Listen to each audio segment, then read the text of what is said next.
Alors, je vais vous faire une petite présentation d'une petite demi-heure qui va vous montrer un petit peu la manière dont notre département fonctionne et ce que vous pouvez en attendre, ce que vous pouvez attendre de ce diplôme, ce que vous pouvez attendre de ces différentes études. Et bien évidemment, je vous invite tous à poser vos questions sur le chat qui est mis à disposition. Nous y répondrons évidemment avec grand plaisir.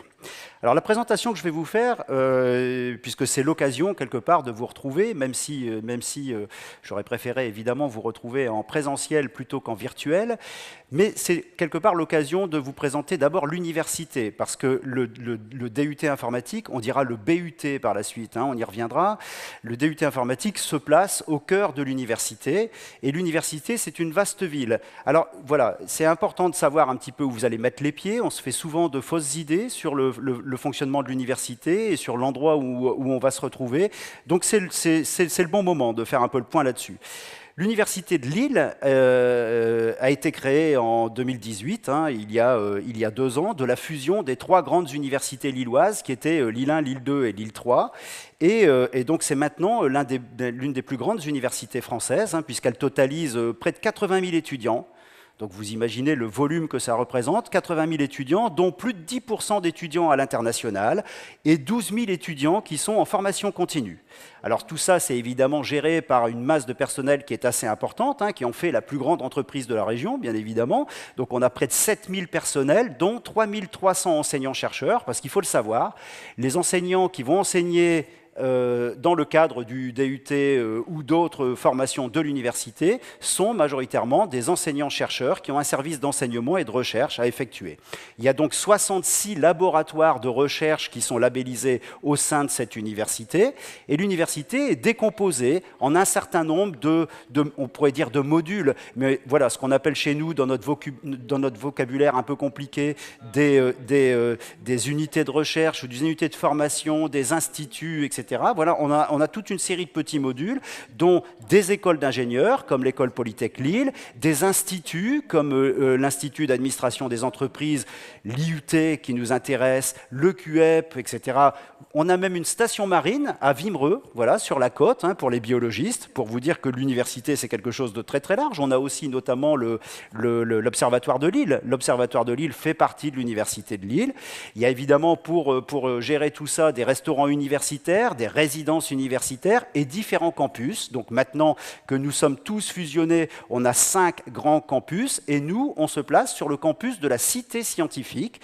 Le campus de la Cité Scientifique qui est un campus qui est très agréable, qui est très verdoyant, qui fait 110 hectares et qui est bordé par un boulevard circulaire. Donc la première fois que vous venez à l'université, vous êtes un peu perdu, parce que vous ne savez pas trop où aller. Dans le fond, c'est assez facile de s'y retrouver. Vous avez un grand boulevard circulaire, et vous tournez, voilà, donc vous tournez 1 tour, 2 tours, 3 tours, vous finissez toujours par trouver. Voilà, le tout, c'est de toujours tourner dans le bon sens.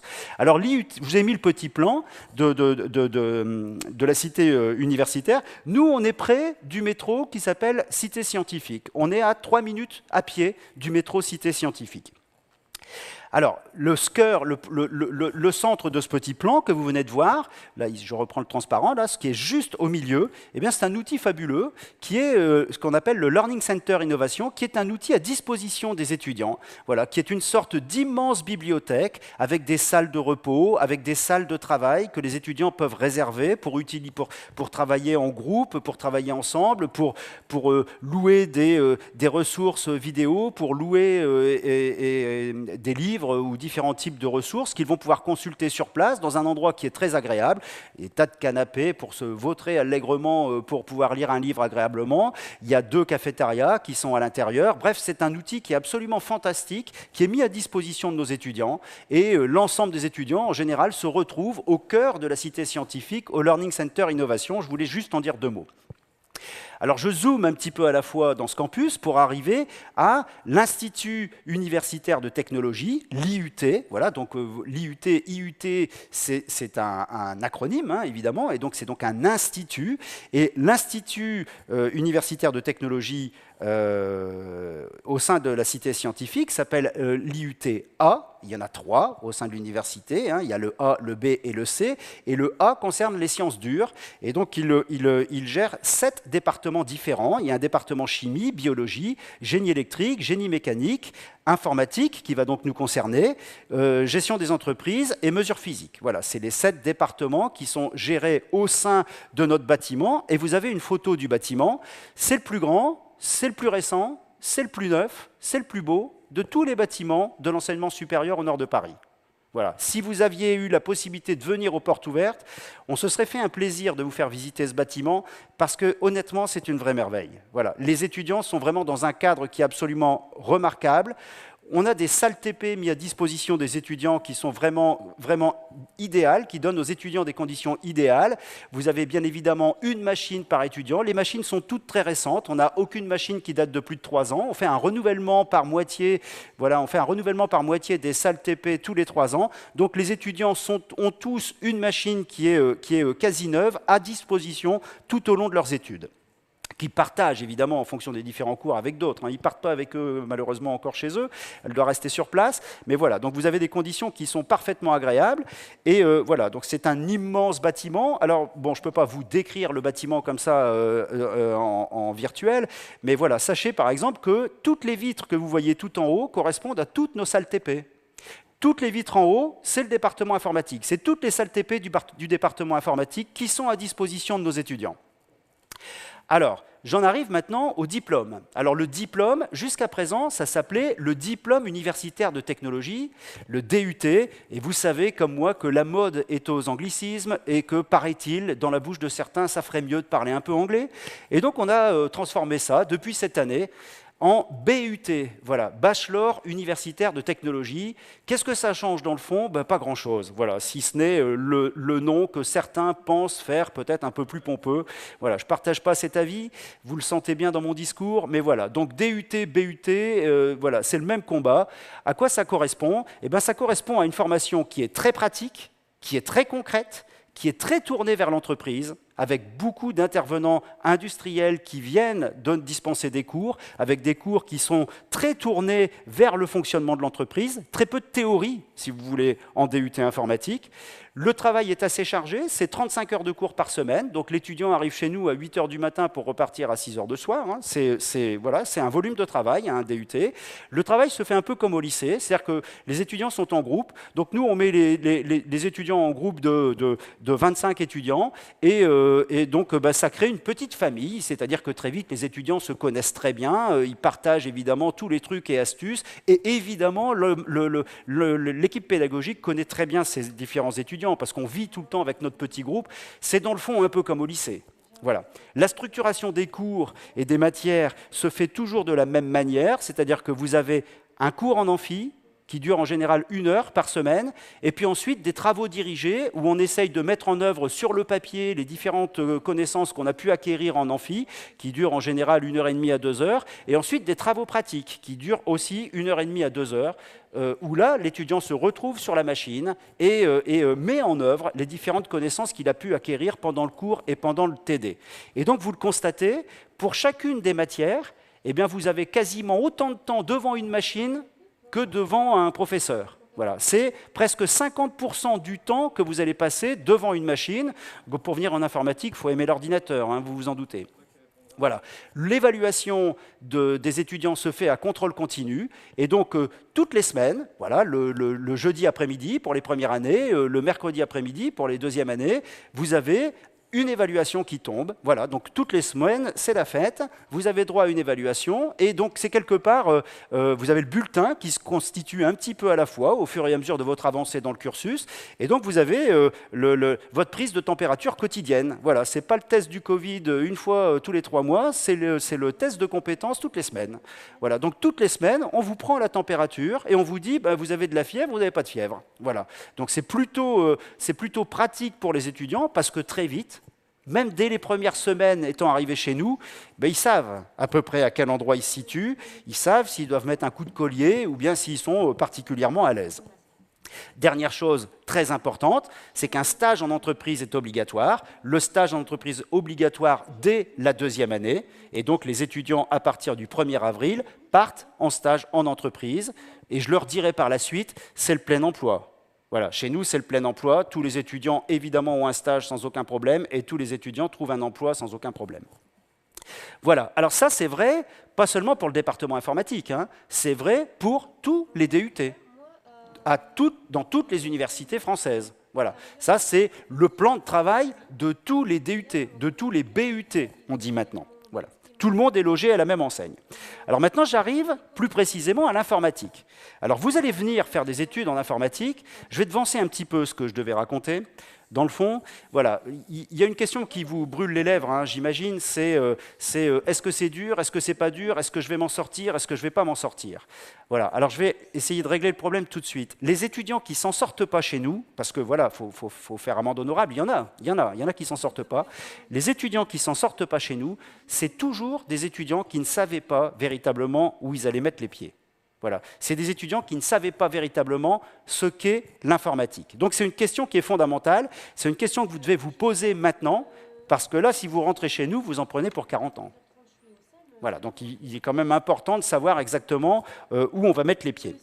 Alors, l'informatique, c'est quoi? L'informatique, c'est la science du traitement automatique de l'information. Donc on essaye les différents traitements qu'il va falloir réaliser dans un langage qui va être compréhensible par la machine. Voilà, je vous donne un exemple simple, hein. Je vais croiser la pharmacie du coin, le pharmacien du coin. Le pharmacien du coin, moi je veux entreprise, ma pharmacie s'occupe stock, s'occupe des clients, la gestion des ordonnances, la gestion des médicaments et la pérennité des médicaments, les médecins avec lesquels on est en rapport, rapport avec la sécale, la caisse.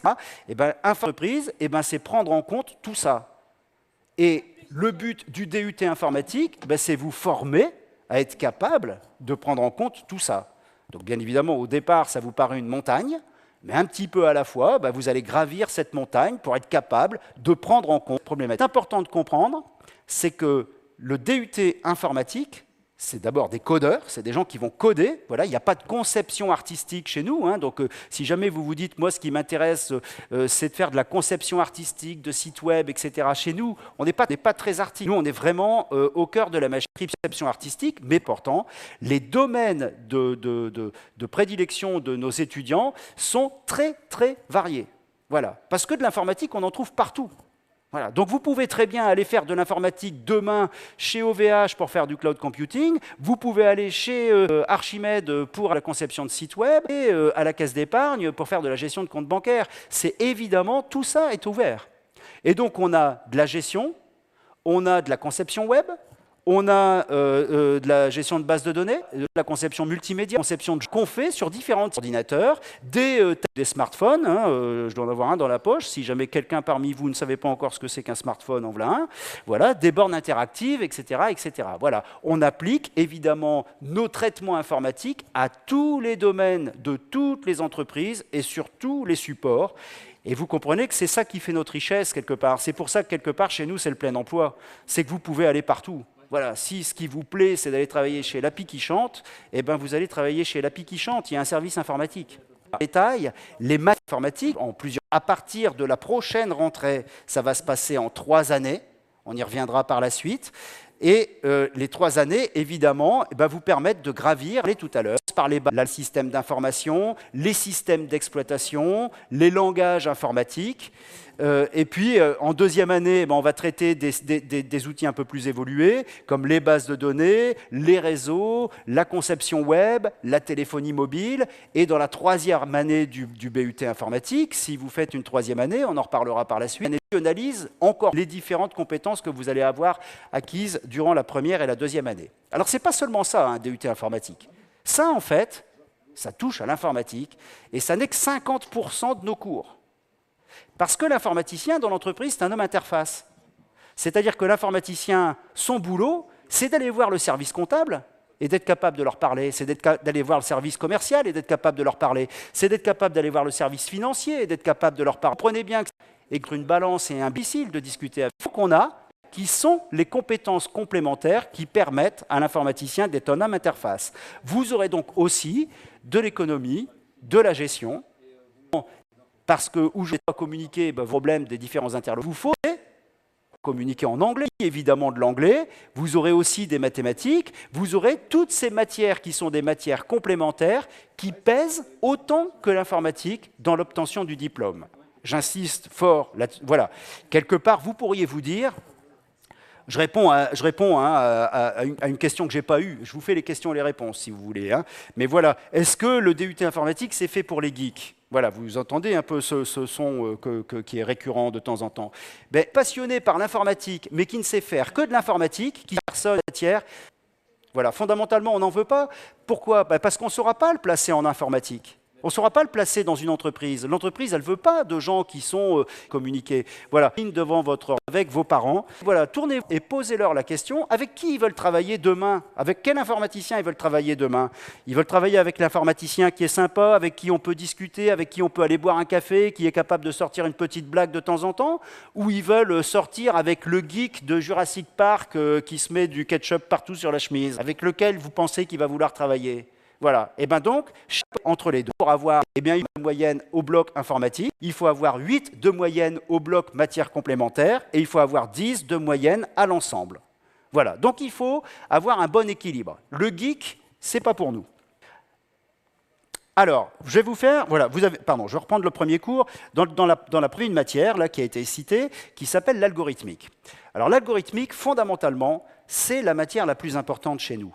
Voilà, c'est la matière la plus importante parce que le métier de l'informaticien. Voilà, c'est la manière d'écrire de manière la plus mener un traitement qui va. Cette matière-là, elle rayonne partout. Voilà, je vais vous le dire autrement. Si vous êtes une bille en algorithmique, ben vous serez aussi une bille en système, vous serez aussi une bille en base de données, vous serez aussi une bille en réseau.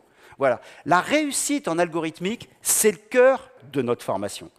Et donc, bien, la chose, vous, c'est de savoir ce que c'est que l'algorithmique et de savoir quelle chose vous allez être mangé. Alors, pour régler ce problème-là, si vous ne savez pas, eh ben, je vais vous le régler, je vais vous faire votre premier cours. Voilà, hop, montre en main, premier cours, suivante. Vous avez de maths, hein, par exemple, hein, qui n'a rien de problème, c'est un problème concret. Moi, mon problème, c'est d'être capable de calculer une factorielle. Un factoriel, je ne sais même pas ce que c'est. C'est pas grave, je vais t'expliquer ce que c'est.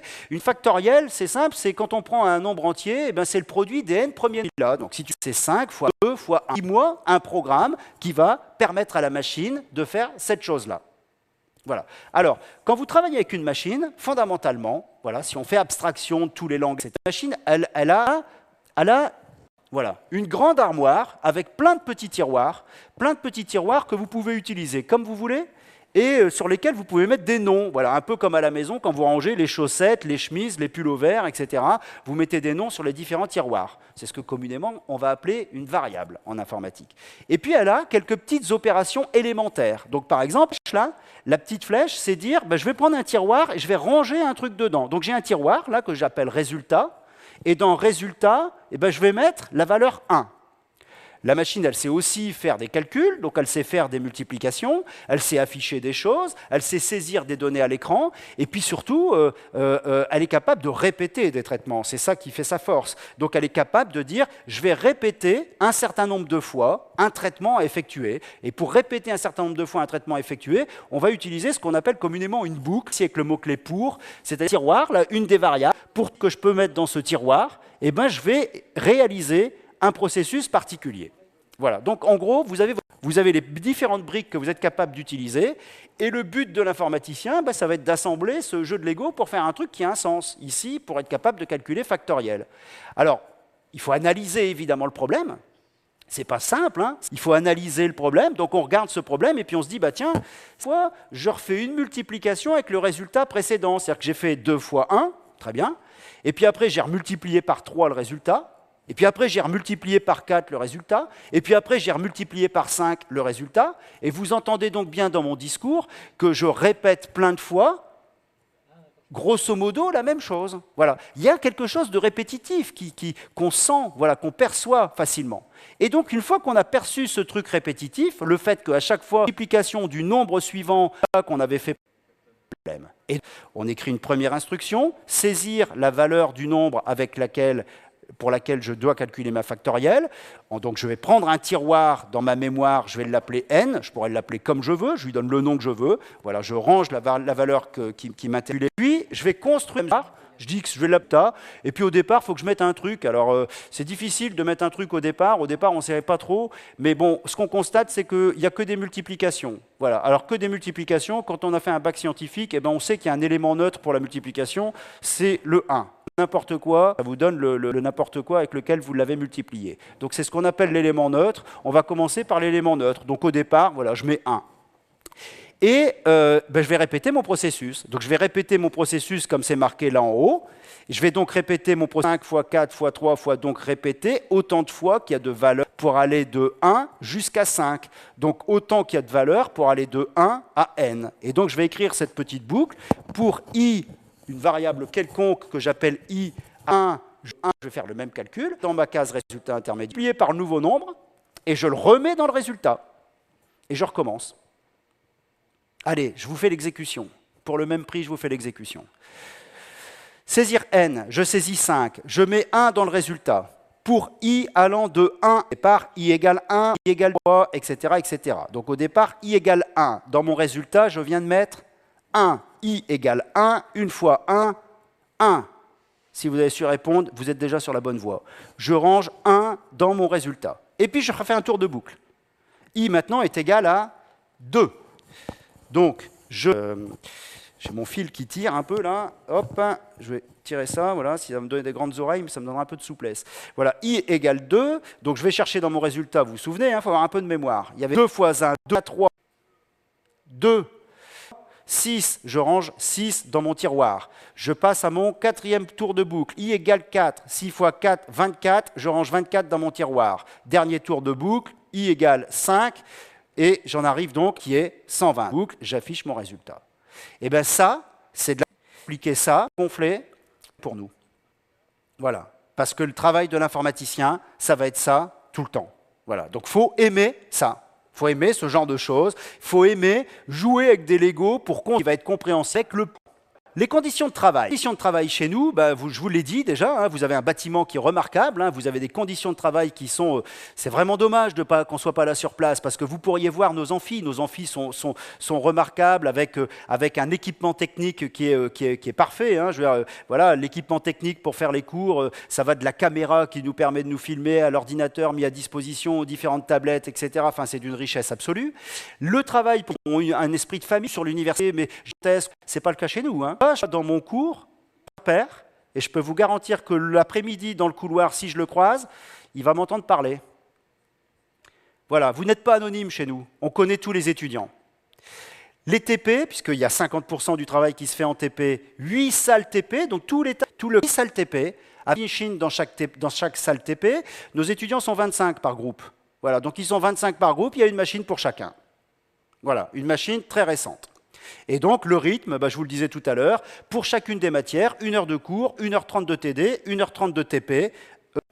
Point qui est intéressant, c'est qu'on a mis en place une plateforme pédagogique qui permet aux étudiants d'aller retrouver sur le web son cours avec, à disposition, les sujets en fonction des différentes matières. C'est-à-dire qu'on met en place toute une plateforme pédagogique dans laquelle l'étudiant va retrouver l'ensemble de tous les cours et de toutes les connaissances dont il a besoin. Donc si jamais il n'a pas bien compris, il a été un peu endormi, voilà, il a fait ce qu'il était en ou regarde voisin, il fait voilà, c'est pas très grave. Il rentre chez lui, il est logique, il remet à niveau. Voilà. Donc nous on met tous les outils pour qu'il y ait 100% tout un dynamique, grâce à un qui se des fins imposées un peu plus ou pas. Voilà. Alors, on en arrive maintenant, vous avez compris à peu près comment ça se passe dans notre formation, on en arrive maintenant au débouché. Vous voulez, pour moi, c'est l'une des rares personnes où vous dire, voilà, c'est le plein emploi. C'est-à-dire qu'aujourd'hui, le problème pour nos étudiants, c'est plutôt pour les entreprises de trouver un étudiant. Et c'est vrai aussi avec le Covid.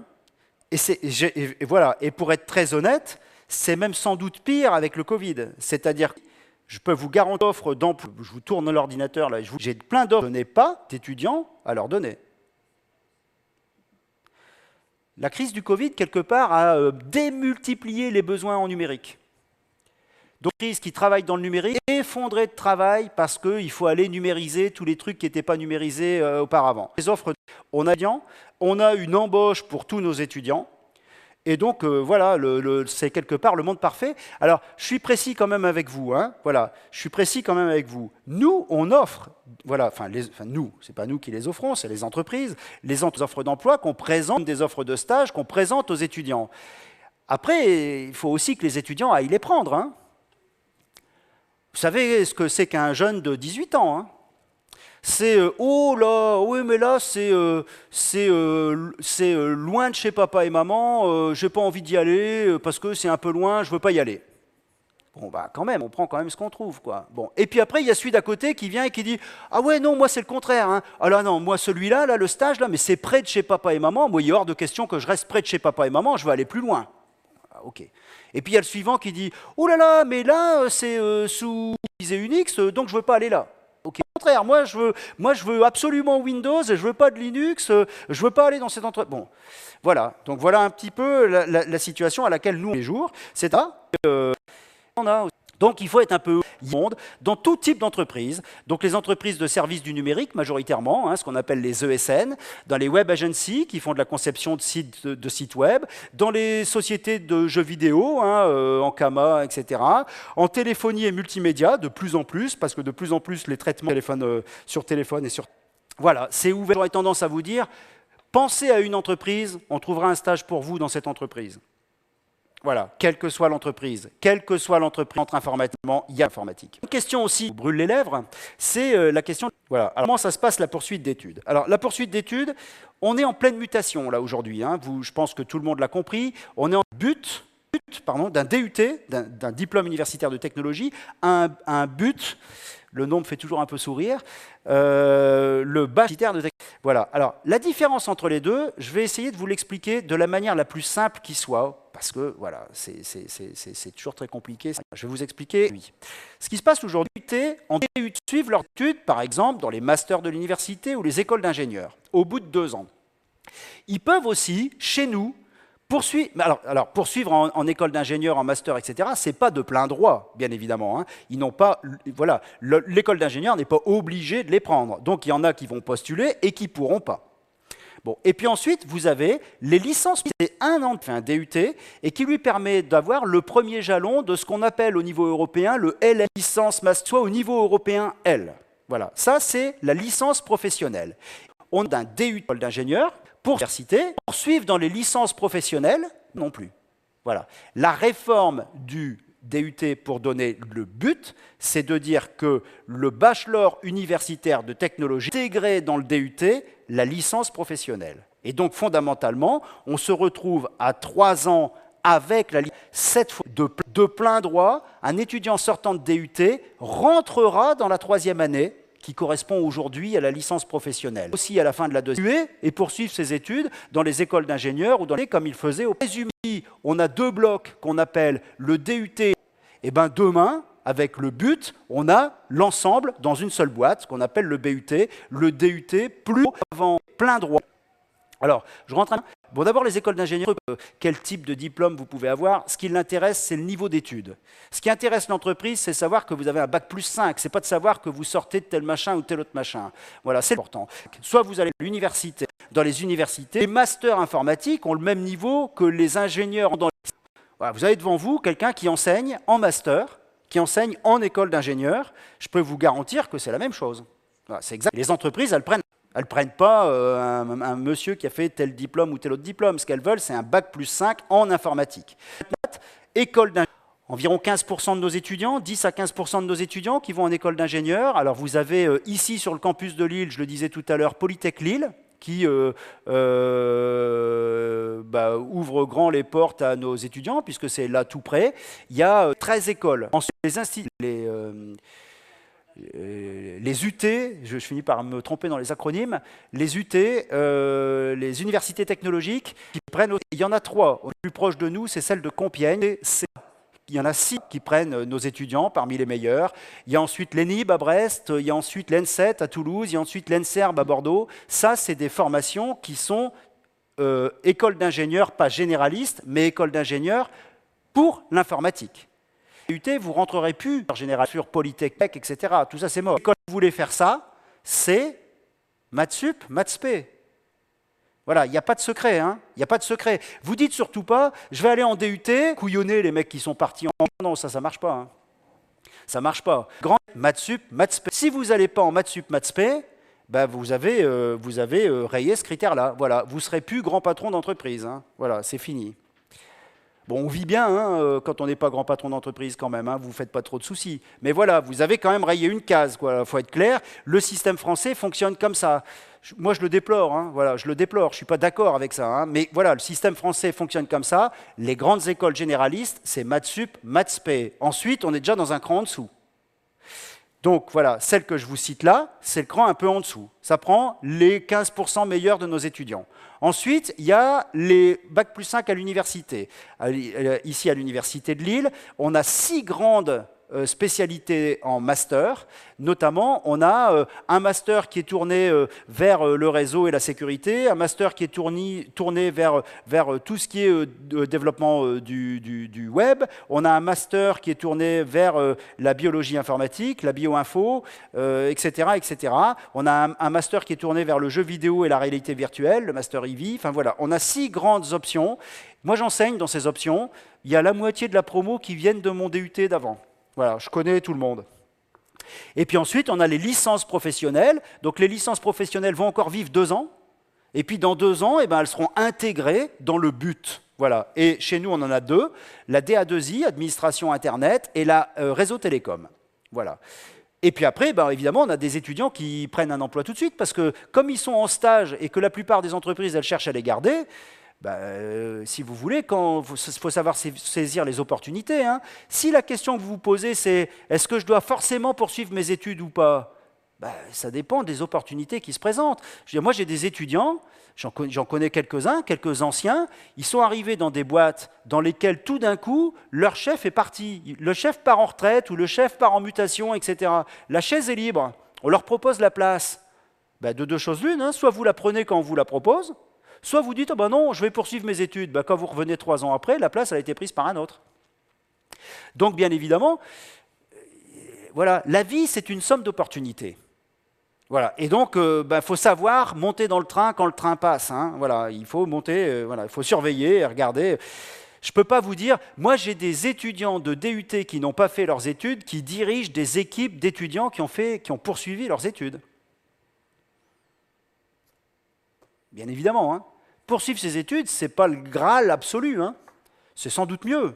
C'est sans doute une règle générale. Enfin, ce n'est pas une règle absolue. Moi, je peux vous garantir que j'ai des DUT qui n'ont pas poursuivi et qui dirigent aujourd'hui des équipes entières de DUT qui ont un bac plus 5.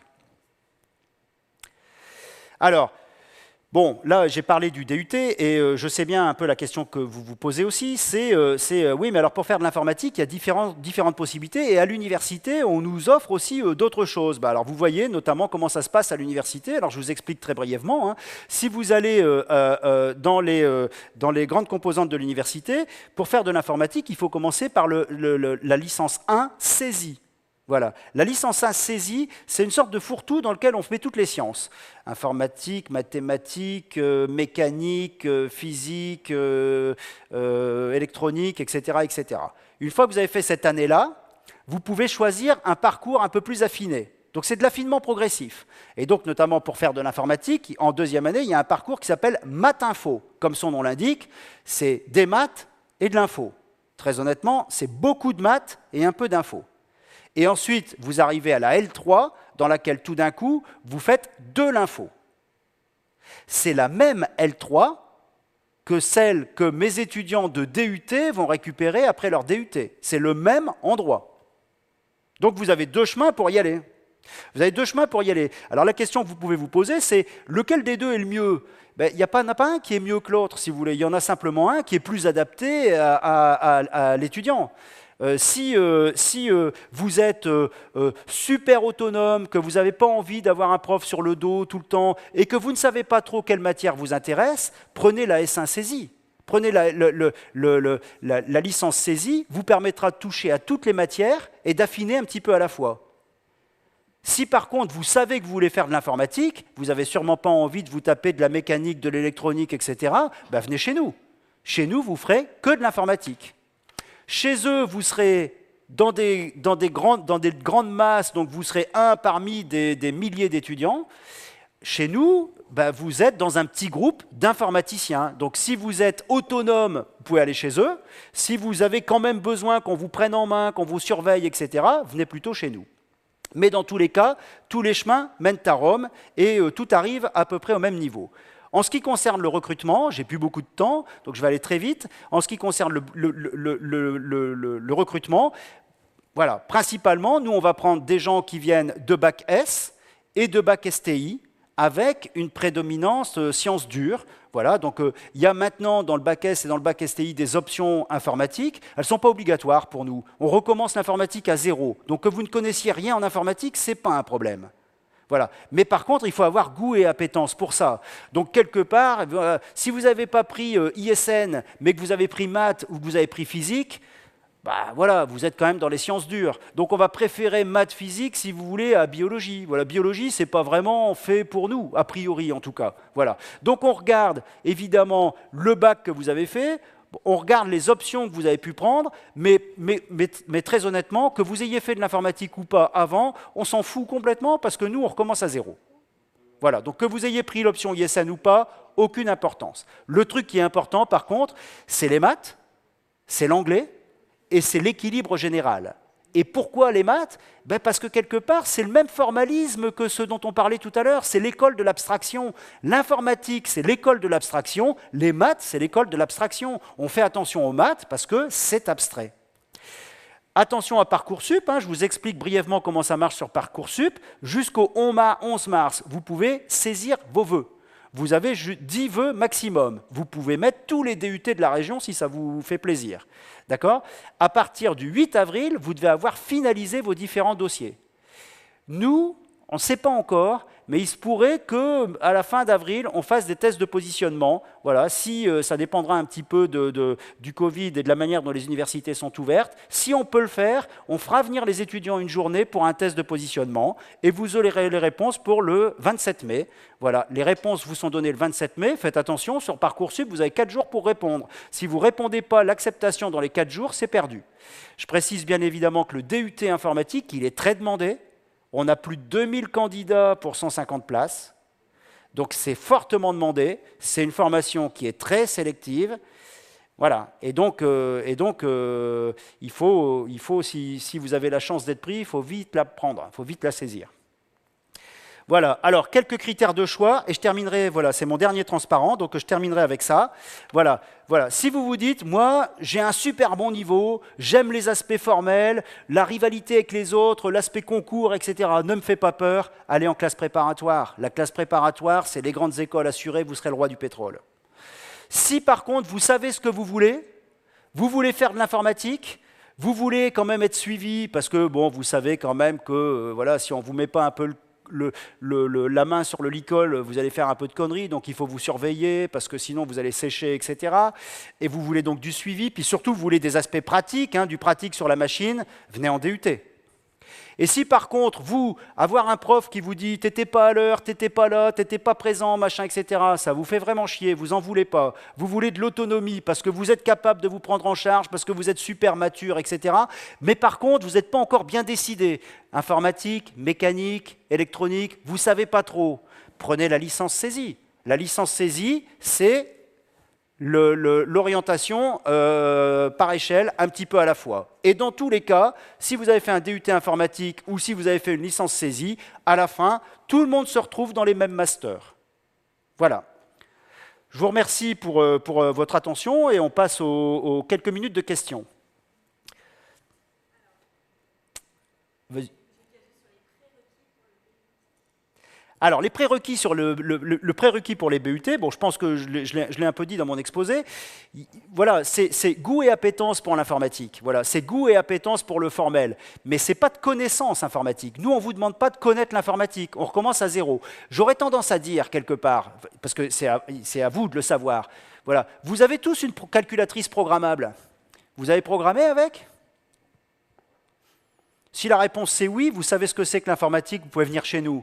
Si vous avez une calculatrice programmable depuis 2 ans au lycée et que jamais ça vous a intéressé de programmer quoi que ce soit avec, il y a quand même des questions à se poser. Donc on n'a pas un prérequis particulier, si ce n'est quand même science dure. Voilà, il ne faut quand même pas être mauvais. Voilà, si vous venez en me disant moi, les maths, ça me fait chier, la physique aussi et l'anglais aussi, c'est quand même les trucs dont on a besoin, nous. Donc c'est un peu difficile, quoi. Voilà, vous ne pouvez pas être nul en maths. Si vous êtes nul en maths, c'est que vous n'aimez pas les aspects formels, ben, l'informatique, on ne va pas faire de maths, hein, mais par contre, on va faire des aspects formels. Ça, c'est sûr. Donc, quelque part, vous allez retrouver les mêmes aspects formels des deux côtés. Donc, il n'y a pas de prérequis particulier, si ce n'est goût et appétence pour les maths et pour les aspects formels, pour la programmation d'une calculatrice, etc. Si vous avez fait un peu d'informatique, c'est bien, c'est un plus. Mais de toute façon, on recommencera à zéro.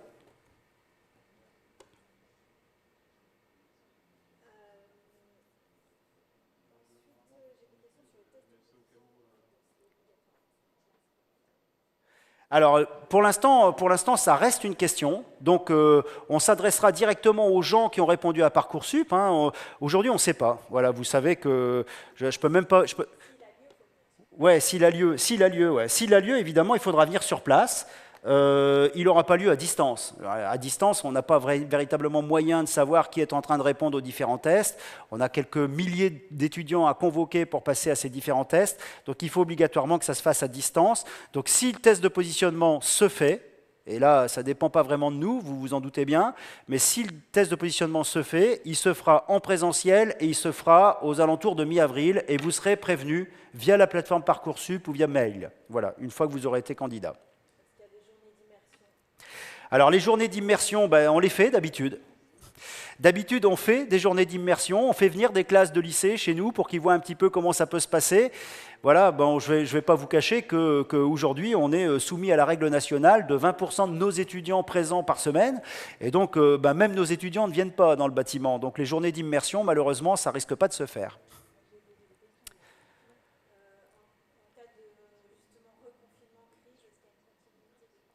Alors ça, c'est une bonne question. Il y a un point dont on est particulièrement fier, c'est que nous, il y a continuité, on est informaticien quand même, hein, donc si nous, on ne sait pas utiliser l'outil informatique, ça serait un peu malheureux.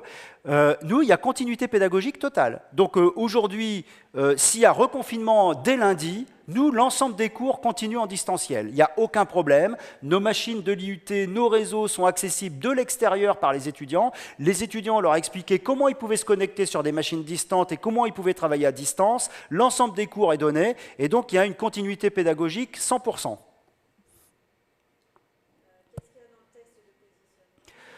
Alors, dans le test de positionnement, il y a deux aspects. Il y a un aspect un peu culture générale, hein, je vous ai expliqué. L'informaticien est un homme interface qui doit quand même avoir une petite culture sur un petit peu tout. Donc, j'en sais rien, on va vous demander quel est le nom du président de la République actuelle. Si jamais vous ne savez pas, c'est que vous êtes quand même resté dans un trou pendant un moment. C'est quand même pas bon signe. Donc, on va vous poser des questions relativement simples. Et puis ensuite, on va vous poser quand même des questions... on ne va pas vous poser des questions d'informatique, mais on va vous poser des questions un peu de logique. Voilà, des questions de logique pour voir si vous avez le sens un peu formel, si vous avez le sens un peu logique des choses. Voilà. Donc le test de positionnement, il est très simple. Hein. Voilà, il est vraiment très très simple.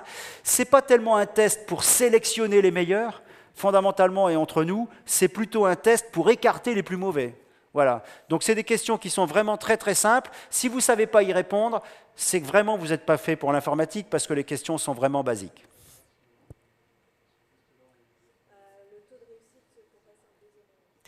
Alors, le taux de réussite pour passer en deuxième année, il est alors d'abord, il faut bien comprendre qui ne réussit pas. Hein, et je vous l'ai dit en préambule, les gens qui ne réussissent pas chez nous sont les gens, dans le fond, qui se rendent compte en milieu d'année qu'ils n'étaient pas faits pour l'informatique. Ça, c'est à chaque fois qu'on discute avec eux, ils nous disent ben, « je ne pensais pas que l'informatique, c'était ça ». Voilà. Je pensais que l'informatique, c'était mettre un CD et cliquer sur Install. Je pensais que l'informatique, c'était jouer aux jeux vidéo. Je pensais que l'informatique, c'était mettre en couleur un site web. C'est pas ça l'informatique. Hein. Nous, on ne joue pas à Facebook, on fait Facebook. Nous, on ne joue pas à Angry Birds, on fait Angry Birds. Vous comprenez la différence entre les deux?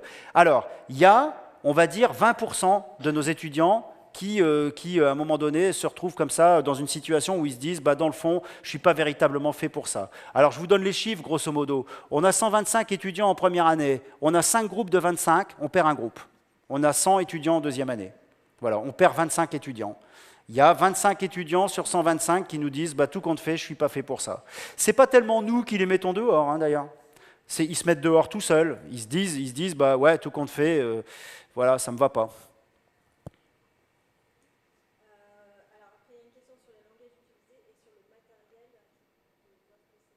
Ah, alors, les langages utilisés, alors on essaye de faire beaucoup de langages, juste une minute, on essaye de faire beaucoup de langages, mais principalement le langage qui va être utilisé chez nous, c'est le langage Java.